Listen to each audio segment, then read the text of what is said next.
El crimen de Yara Rueda en el 2020 es uno de los más brutales de los últimos años. Yara tenía 16 años. Era una joven estudiante en el pueblo Palpalá, en Jujuy. Vivía con sus padres. En septiembre de ese año, le avisa a su familia que se iba un rato a encontrarse con un compañero de escuela por un trabajo práctico que debían hacer. Pero la realidad era otra. Estaba yendo a encontrarse con Tomás Fernández, un chico de su misma edad con el que salía. La menor llegó al punto de encuentro, pero no vio a su novio. Pocos segundos más tarde, se dio cuenta de que había sido engañada. Era una trampa mortal. Al lugar llegó un Fiat Palio sin patente. Frenó junto a ella. Yara intentó escapar, pero no pudo. Dos hombres mayores de edad, Raúl Cachizumba y Mauricio Abad, se bajaron y la obligaron a subir. Adentro también estaba su novio, que la había entregado como si fuese una mercancía. Entre los tres intentaron abusarla y, como no lo lograron, la asesinaron e intentaron quemar el cuerpo. Una escena que horroriza. Me acuerdo que me levanté y pegué una piña a la pared. Se me vino el mundo abajo. Parte de mi vida se destrozó. Los padres denunciaron su desaparición, pero sus pedidos no fueron escuchados por la policía. 5 días después, hallaron su cuerpo. Había sido ahorcada hasta la muerte. El supuesto novio había planeado todo con los otros 2 asesinos. Eran amigos del barrio. Los mayores de edad fueron detenidos y condenados a cadena perpetua. Y el menor, el entregador, fue indicado como el principal culpable del crimen, pero aún espera condena. En la jornada de ayer se detuvo a una tercera persona, un masculino, el cual estaría en principio implicado o estaría vinculado en la causa de la muerte de Yara Rueda. En pocos días se cumplen 4 años del crimen de Yara. Los autores materiales están presos, pero ahora les toca el turno a los policías que fueron cómplices de un salvaje femicidio contra una adolescente de tan solo 16 años. ¿Se hará justicia?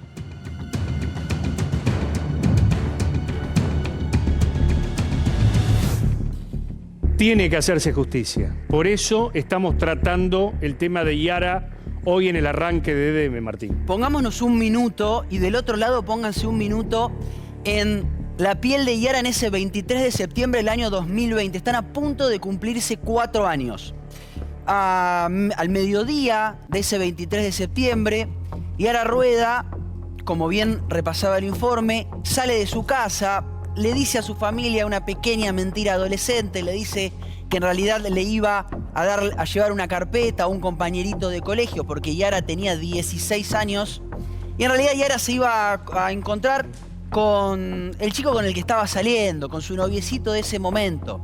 Llegó hasta el lugar que habían pactado y cuando Yara llegó no lo vio a este chico llamado Tomás. Yara había llegado con su bicicleta, esperó algunos minutos y en lugar de Tomás llegó un auto rojo sin patente del cual se bajaron 2 hombres y la metieron a la fuerza al auto rojo. Adentro del auto rojo sí estaba Tomás, su novio. ¿Qué era lo que estaba pasando? Tomás la había entregado a 2 personas que la llevaron a un lugar ahí en Jujuy donde todavía no hay ninguna certeza de cuál es ese lugar. La tuvieron secuestrada durante por lo menos 48 horas. Y acuérdense de este detalle porque no es menor. 48 horas secuestrada, donde la intentaron abusar sexualmente, la golpearon, ella se defendió como pudo hasta que finalmente la asfixiaron hasta que la mataron. Luego trataron de prender fuego el cuerpo y finalmente la semienterraron en un descampado hasta que finalmente 5 días después, el 28 de septiembre de ese 2023, el cuerpo de Yara es encontrado. La clave está en esas 48 horas, Martín. Claro, ¿por qué está en la clave en esas 48 horas? Va la madre de Yara Rueda a la policía, le dice al comisario, mi hija está desaparecida. ¿Qué le responde el comisario? Según la propia madre, debe estar en un hotel con el novio, con el noviecito. Es decir, minimizando el episodio. Como hacen casi siempre, ¿no? Claro. Le va y le dice al fiscal, Daniel Osinaga, que falleció casualmente hace unas semanas, mi hija está desaparecida. ¿Qué le dice el fiscal según la familia de Yara Rueda? Ahora no, que estoy mirando el partido de Boca. Bien.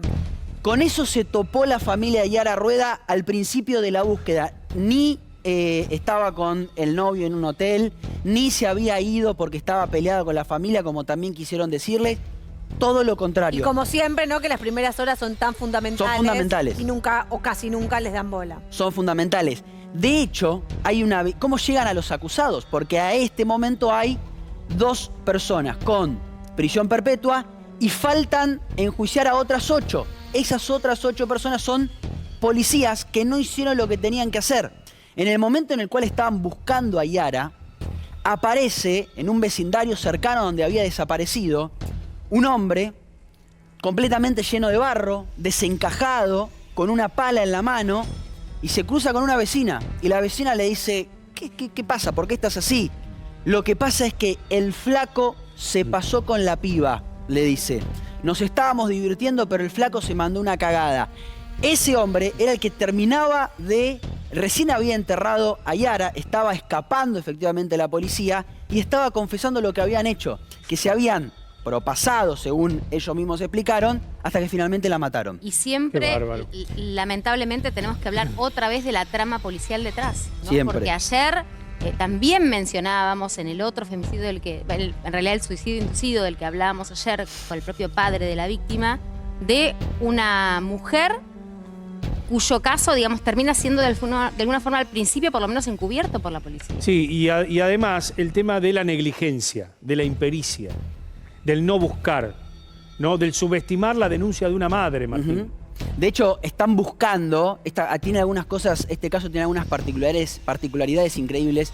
Estaban buscando a Yara y a una, que esto todavía no se sabe por qué, la oficial que estaba con uno de los perros rastreadores, el perro rastreador le marca en esas primeras horas una casa. Era la casa de Tomás, el que hacía las veces de noviecito, pero finalmente lo había entregado a Yara. Y el perro marca esa casa. Y por algún motivo desconocido, la efectivo policial que estaba con ese perro no le da bola al perro, Claro. a pesar de que hubo otras personas que escucharon o que vieron en realidad al perro marcar esa casa. Y ese efectivo dijo, no, el perro se equivocó. Vamos para otro lado. Claro. Por ahí, quizás, Yara estaba encerrada en esa casa, en la casa del Totalmente. noviecito que la terminó entregando. Totalmente, y acá siempre decimos, en el tema de la búsqueda de personas, es muy difícil allanar inmediatamente en flagrancia. ¿No es cierto, doctor? Sí. Digo, un fiscal no ordena allanar las casas vecinas y a lo mejor está secuestrada por el vecino, Totalmente. ¿no?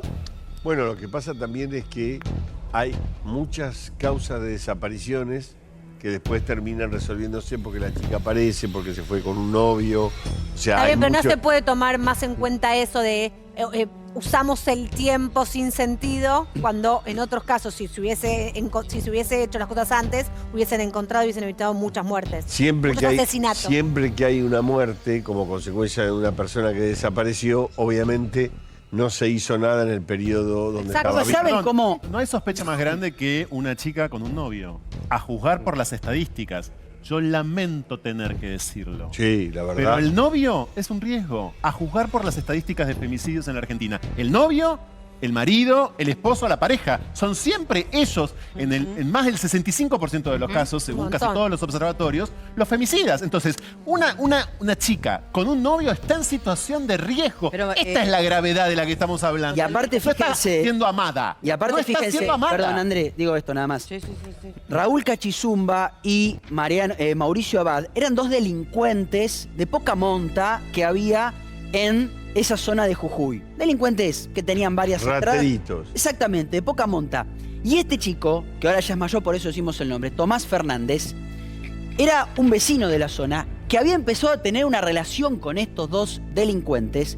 Y la hipótesis del fiscal es que este chico Tomás empieza a tener una relación con Yara y para quedar bien con esas 2 personas mayores que había conocido, para sumar puntos, entre comillas, para ser bien visto en el ámbito delincuencial, casi que como una ofrenda para ellos, les entrega a Yara. La engaña a Yara y la cita en determinado punto a determinada hora Y Yara, pobrecita, va con su bicicleta muy ilusionada a encontrarse con ese noviecito. De hecho, la bicicleta es encontrada ahí tirada. Y en vez del novio llega el auto rojo sin patente donde la meten para adentro. ¿Y saben Una cómo lo locura. encuentran al novio? Que aparte, imagínate lo malo que son para tratar de huir de la policía o para no ser descubiertos. O no Este les chico, importaba, Tomás Fernández, le roba el celular. Al le roba novio. el celular a Yara. Ah, Yara. Le roba el celular a Yara. ¿Y qué hace 5 días después, cuando el cuerpo de Yara ya se había encontrado con el celular? Lo vende. Claro. Y la persona que recibe el celular, que lo compra de buena fe, lo prende. Cuando la van a buscar a esa persona, le dicen, no, el que me lo vendió fue Fulano de él. tal, claro. Lo van, lo detienen y ahí empieza de alguna manera a descular esta situación y lo que le hicieron a Yara. Y esta es la gran pregunta del caso. Yara se cree que fue asesinada el 25 de septiembre. La secuestraron el 23 de septiembre. ¿Qué hubiese pasado si en esas 48 horas, en vez de decirle a la madre, estamos mirando el partido de Boca, no molestes, en vez de decirle a la madre, debe estar con el noviecito, después la buscamos, la hubiesen buscado? Capaz que estaba viva Yara. Totalmente, pero acá lo primero que se viola, lo primero que se abusa es sobre la confianza. La primera que confió fue Yara en su novio, ¿no? Después los dos asesinos eran conocidos de la zona. Digo, eran gente cercana. Totalmente. Digo, lo primero que se vulnera acá es la confianza. Claro, Como claro. dijo No, pero pará, Franco. es parte, lo más importante es eso, es la confianza para que ella se acerque a un lugar y a partir de ahí suceda todo lo que suceda. Y vos, Franco, dijiste algo de no es amada. Y ahí también hay un tema, porque evidentemente sí es amada de mala manera. Por Entonces, supuesto, lo que quiero decir es que eso que llamamos amor suele ser para las mujeres hoy una trampa mortal. Qué fuerte ¿Cómo eso. puede ser? Y esto es así, repito, sostenido por las estadísticas, no porque a mí se me ocurre decirlo. Obvio, obvio. Hay estadísticas en este país son. al respecto desde hace muchísimo tiempo. ¿Por qué el noviazgo o la pareja o el matrimonio es puro riesgo para las mujeres? Perdón, pero ¿cómo vas a decir Bueno, en líneas generales está hablando. No, dentro de los quiero casos de violencia. tobicera, hoy para vos quiero tobicera, pero bozal pará. y chip con GPS. Estás como Así, todo eso junto. Estás como Feynman con Bullrich. No, Sí, perdón, ¿qué- pero quiero resaltar pero pará. algo que me parece fundamental, Dale, lo sí, que vos dale, decís, dale. Martín, Sí, dale. que para mí es fundamental. El tema de las personas, de las mujeres que van a denunciar y que hacen, bueno, que obtienen esta respuesta, les dan vuelta la cara. Esto es en Jujuy, en Córdoba, Sí, en cualquier en lugar. todo el Cualquier país. lugar. Lo he vivido en carne propia, Todavía sigue acompañando pasando. a una persona y después pero acá lo que la misma Todavía mujer sigue que le pasando. toma... Perdón, Doc.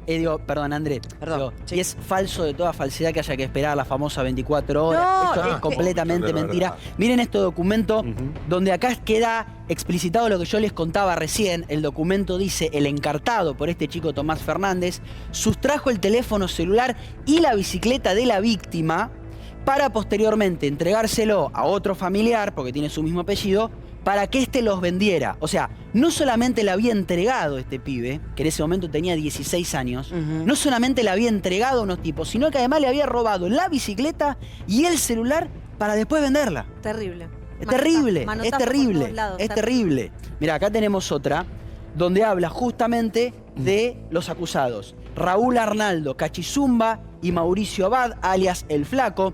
Por eso yo les decía recién que el primero de ellos, Cachizumba, se encuentra con la vecina exaltado, con la pala en la mano y dice, no, el Flaco se mandó una cagada, la estábamos pasando bien y el Flaco se mandó una cagada. Pero acá este documento cuenta que los dos, ejerciendo todo su poder en relación a una víctima mujer a la que intimidaron y trataron con feroz violencia. Terrible. Cuando ¿no? hablamos de cultura de la violación, hablamos Ese, de esto. claro. Porque Claro. además, encima hay un entregador. Claro. Martín, Como en ¿te puedo María preguntar Soledad, Exactamente. ¿no? Como en tantos casos que hemos Pero relatado porque siempre. ¿no? Candalaf dijo algo que es central, usó la palabra ofrenda. Es decir, Claro. las Claro. mujeres son una ofrenda. entregada. Son valores de cambio, son objetos para un pacto entre caballeros.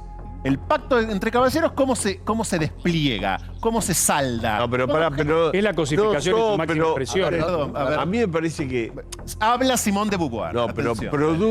producto de la irritación y la indignación que produce este caso, decimos cualquier No, cosa. ¿cómo cualquier cosa? ¿Cómo Este caso que son una- millones de casos. Que una novia, que un novio es un peligro, que una pareja es un peligro. ¿Qué hay que hacer entonces? ¿Quedarse célibe? Hay que cambiar la cultura de la violación, la también- violencia machista pero, contrarrestada.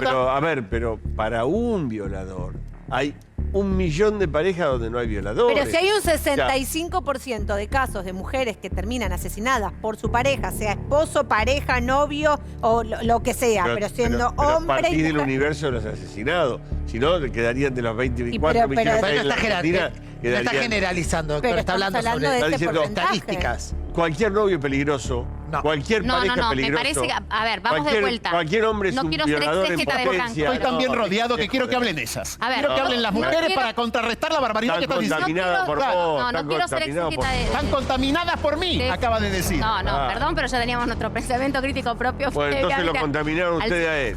No, me parece que son caminos dale, civiles. Lu, Pero lo que te digo es, básicamente, hay que cambiar buena parte de la cultura de los vínculos, porque terminan en muchos casos, no en todos, por supuesto, este 6 de cada 10 es dentro de los casos Obvio, de femicidio, el porque ese es el universo. Pero el flaco Está y este claro, cachichucha, pero el- no sé cómo se llamaba, Cachizumba. eran 2 delincuentes. Igual que el novio, eran 3 delincuentes. Está bien. Esos delincuentes enmascararon, y lo dijo bien Pepe, que siempre coincidimos, enmascararon dentro de una relación para robarla, matarla, violarla. Pero eran delincuentes ante eso. Claro. No es que era un novio Perdón, que vio la oportunidad y la violó o le vendió la No, bicicleta. lo que te Dejémonos quiere de decir, joder. Franco, es que 6 de cada 10 mujeres que mueren en manos de un hombre relacionados con la violencia Es su machista, pareja, punto. es su No hay- pareja no hay o fue su refutación. pareja. Por eso, los vínculos sentimentales y la afectividad está atravesada por una cultura machista que en muchos casos termina así. Perdón, no en quiero, todos. perdón, Lu, quiero volver puntualmente al caso de Yara para compartir este documento, y ahora vamos a hablar con los padres de Yara, que yo les aseguro es fundamental escucharlos por el pedido de justicia que están haciendo. Pero miren qué claro que es este párrafo de la justicia, donde dice que el objetivo era estrangular a Yara Sabrina Rueda con un lazo hasta que la misma perdió la vida a causa de una anoxia por estrangulamiento a lazo, para posteriormente los encartados, el menor y los 2 mayores, arrojar el cuerpo sin vida de Yara en las inmediaciones de un descampado. La trataron como no se trata ni siquiera a un animal. Exacto. La intentaron abusar, la golpearon, la ahorcaron, la quisieron prender fuego. Es espantoso lo que hicieron. Y lamentablemente, perdón Marian, lamentablemente tenemos que decirlo así, suena brutal, pero hay que decirlo así para tomar conciencia de lo que hicieron con esta chica y de que hay 8 policías que no hicieron lo que tenían que hacer y hoy tienen que tener una condena. Están los padres para saludar. Exactamente, vamos a saludar a Mónica y a Juan. Mónica y Juan seguramente se han preguntado 1 y 1000 veces si hubiesen podido evitar esto, ¿no? Los abrazamos desde DDM. Buenas tardes. Hola, buenas tardes. Hola, buenas tardes. Le Hola, Mónica. agradecemos por esta Hola Mónica, Juan, ¿cómo les va? Estamos con un poquito de delay, les hago una pregunta y así ya pueden hablar y contarnos, pero puntualmente nosotros estábamos hablando de lo que fueron esas 48 horas, ¿no? Donde no se la busca a Yara como se la tendría que haber buscado. ¿Qué recuerdan ustedes del momento en el que fueron a hablar con el comisario, que fueron a hablar con el fiscal? ¿Qué les respondieron? ¿Cómo los trataron cuando le fueron y les dijeron, mi hija está perdida?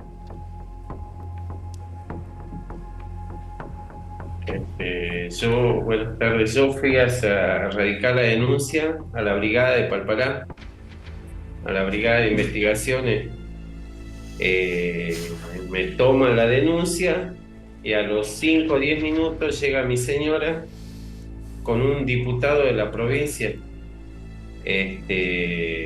Carlos Amaya, de la cual él se comunica con el fiscal telefónicamente que le ayude porque está mi hija desaparecida. Y bueno, nos dicen que vayamos a casa, que cualquier novedad o cualquier mensaje que le demos, que le citemos, que ellos van a estar ahí al tanto, que le pasemos todo. Lo que las primeras preguntas de ellos fueron, ustedes le retaron, ustedes le pegaron, pasó algo en la casa, capaz que está con el noviecito, no se aflijan que ya va a volver, los chicos están acostumbrados a hacer esto, ya vuelven, algunos se desaparecen 24 horas, pero ya vuelven, no se aflijan, cualquier cosa nos están avisando, nosotros vamos a ver qué hacemos. Así se manifestaron el primer día. Las horas pasaban y bueno, nosotros volvimos a casa, empezamos a llamar a todos, yo empecé a mandar audios porque no me quedé con eso, porque conocía que mi hija jamás salía de casa sin avisar, jamás, y ella siempre avisaba. Yo con unos amigos a las 12 de la noche salimos a rastrillar en una camioneta todo lo que es el barrio, la periferia donde vivimos, San José, 2 de Abril, Antártida, Las Tipas. No había un patrullero, Nadie. no había. Nadie. La 100. indiferencia, a ver, la indiferencia de esas primeras 48 horas fue brutal por parte de la policía. ¿Ustedes creen que si ellos hubiesen actuado, quizás podría haber sido distinto el desenlace? Sí, a nosotros nos dejaron solos. Esa noche en San José no había nadie, pero nadie recogiendo. A mí me habían llamado, me habían mandado un mensaje de texto diciéndome que habían dado una ubicación cerca del barrio que daba la antena del celular de mi hija, que también se le dio esa información al comisario. Nunca hicieron un operativo cerrojo cuando había un protocolo ya de búsqueda de personas que yo también desconocía, pero eran los vecinos los que salían. Mi familia había ido ya al hospital, al sanatorio a preguntar, y nadie. Le preguntaron si también había ido la policía, y en el hospital nos dijeron que no se había acercado ningún policía a preguntar si había una nena internada, nada. Era mi familia, los amigos y los vecinos los que se movían todos esos días. Ninguno de los efectivos, ninguno de los que tendrían que haber estado funcionarios estaban. A pesar de que fui y saqué un diputado de su casa, que era el diputado de la provincia. Pensé que quizás así iban a buscar a mi hija. Claro. No les importó nada. Y encima está ese prejuicio. Vos decías recién que te preguntaban al inicio, o cuando vos le fuiste a contar, si ustedes le habían hablado mal, si le habían pegado, y el hecho de suponer que estaba con el noviecito, que te dicen lo del partido de Boca. Digo, siempre, o la culpa era de ustedes que la trataron mal, o la culpa era de ella que seguramente estaba con un novio y no había avisado. Así es, nosotros apenas amaneció, vimos que no había novedades, nos fuimos a verlo al fiscal que cubría Palpalá, y el fiscal me dice lo mismo: bueno, señora, vamos a ver si ya se activó el protocolo, así livianamente, como que no le importaba nada. Capaz que ustedes le retaron, capaz que no me están diciendo lo que pasó, capaz que ella tiene un noviecito y no les dijo. Una respuesta calcada. Claro. Una respuesta de y el problema tiempos. es que sí había un noviecito. El tema es que el noviecito la había entregado. Claro. Ese era el gran problema. ¿Y en qué momento, o cómo es el momento en el que a ustedes les avisan que la habían encontrado a Yara finalmente? Después de varios días de rastrillar de los vecinos, nos juntábamos los vecinos en distintos barrios, 10, 15 por un lado, por otro barrio, así a rastrillar, siempre sin el acompañamiento de la policía. Solos. Los vecinos nos reuníamos mañana o a la tarde a rastrillar en distintas partes de la ciudad de Palpalá. El último día, el día domingo, con los vecinos vamos a rastrillar por ese lugar donde encontraron el cuerpo. Yo personalmente, con el presidente del centro vecinal y otros 8 más que íbamos, pasamos por ese sector, no había nada. Y nos llaman que al otro día a las 7 de la mañana iba a haber todo lo que pedíamos: canes, drones, caballería, infantería, moto, policía, todo para un rastrillaje. A las 7 de la mañana. A las 7:30 llego yo, a las 8 llega mi señora, y ya había rumores que habían encontrado un cuerpo. Y ya estaba el cuerpo ya ahí. No sabíamos que era de mi hija hasta ese momento. Pero yo rastrillé por ese lugar y no estaba. El o sea que la tenían escondida. Claro. O sea, Juan, que claro, tenían a tu hija escondida y después la descartaron, como bien señalaba Martín. Porque ahí apareció el cuerpo semienterrado, le habían intentado prender fuego. Y a las 5 de la mañana hubo un corte de luz, un apagón en ese sector donde la encontraron el cuerpo. Y no cualquiera accede a la posibilidad de hacer, digamos, de provocar un apagón. El cuerpo ha sido plantado ahí, el documento apareció a los 2-3 metros creo del cuerpo, y después la mochila que ella tenía estaba a unos 10 metros donde estaba. Ay, Mónica, Pero- Mónica y Juan, qué dolor, qué dolor. Estamos escuchando acá en el programa las palabras, el relato de ustedes. Y lo que se me cruza por la cabeza es preguntarle si todavía ustedes tenían la esperanza de que ella estuviera con vida, a pesar de que pasaban los días. O algo empezó a Ese día- desmoronarse con el correr de las horas. Había otra chica desaparecida, mi hija desaparece el miércoles. El día jueves desaparece otra chica, de ahí de Palpalá. Y tenía la esperanza de encontrarla con vida a mi hija, pero el corazón me dolía. Claro. Había algo en el pecho del corazón de mamá que me decía que algo estaba pasando. Claro. Y yo ya había perdido la noción del tiempo. Uno está en estado de shock, que después cuando iban pasando los días no sabía ni en qué día estaba, no comía, lo único que hacía estar en la puerta y esperar que alguien me diga algo. Hasta eso salía mi marido, mi familia, todas a rastrillar y querían novedades. Hicimos todo. Creo que, no sé, me faltó algo por buscarla a mi hija. Traté y grité todo lo que pude, le avisé por las redes sociales que pongan la foto de mi hija en cada salida de la provincia, en cada estación de servicio. Pensé que así podría haber rescatado a mi hija, pero pienso decir que no hice lo suficiente. No, por No, favor, por no, favor. mamá, no. Hicieron todo lo que estaba al alcance. Falló primero que se topó con 3 delincuentes hijos de remil, todo lo que se nos Asesinos. pueda cruzar. Asesinos. Y después la institución, la policía, la justicia. Es violencia institucional. Claro, tal cual. Estado. Que subestimó todo. Sí, claro. Todo. Ustedes, Es el Estado ausente. ustedes no Quería- tienen culpa. Mónica, Juan, quería preguntarles, a propósito de un intercambio que teníamos recién acá, ¿no? Entre todos nosotros, compañeros, ¿cómo era ese novio? Porque ustedes saben que hay resistencias a pensar que a veces los novios pueden hacer lo que en efecto hicieron con vuestra hija, ¿no? ¿Cómo era de novio ese novio que terminó siendo un asesino? ¿Cómo era él? Es que él no era noviecito. Bueno, en la primaria, él la molestó a mi hija, y mi hija salió llorando del colegio y me pidió que hablase con la mamá de él para que no la molestara más. Ah, Porque él estaba en la primaria. Ok, En el secundario, mi hija iba a otro colegio sí. y ya no lo veía. Mi hija me dijo después, antes de desaparecer, mamá, me encargaron un trabajo práctico. Y era Tomás. Yo no recordaba, no sabía, viste, en esa desesperación. Uno trata de recordar todo lo que se puede, pero no sabía quién podría ser que le encargó el trabajo práctico que la saca de casa, que era Tomás. Claro.